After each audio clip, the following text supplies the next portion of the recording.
Burkina Faso has suspended BBC and Voice of America from broadcasting in the country for 2 weeks because they reported things that are inaccurate about the government. They accuse the military of executing civilians in their country. It's very interesting. Very, very interesting.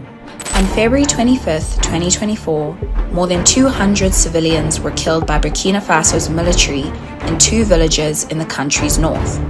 What you're seeing here are mass graves of victims from one of those villages. The massacre was one of the country's deadliest attacks against civilians in a decade.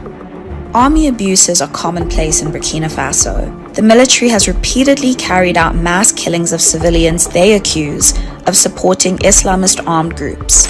So Burkina Faso said they will not operate because what they are divulgating to the world is not a reflection of reality. Burkina Faso, here's a country, very hot but lovely people. Yeah, some of the best people ever. I've said this numerous times and I'm not going to stop because we complain about negative things. I think when we come across good things, we need to talk about it as much as we possibly can. Some of the best people ever. Yeah, so when we complain, we complain. It's understandable. When we have good things to say, we should say good things. That's just about it. Some of the best people I've ever met. You've never been to Africa, I suggest you to go visit Burkina Faso. It is very hot, no doubt about it. Extremely hot. I think as warm as it is, people have very warm hearts too. Very friendly. The food is amazing. The history is great. Great liberators of Africa like Thomas Sankara. Great history. Great place to be. So Burkina Faso right now is traversing some time that's very crucial to its existence. A few years ago, the actual president of Burkina Faso's name is Ibrahim Traoré. This is the president. He's 36 years of age. Before him was another president who came in by force, not by election. Before that president was another president who came in by force, not by election. Why? Because those presidents were supporting or were too easy with terrorists. Burkina Faso has been riddled by terrorism for quite a while now. After the death of Gaddafi, many people that France and America brought into Libya to destabilize Gaddafi remained there and they created mayhem.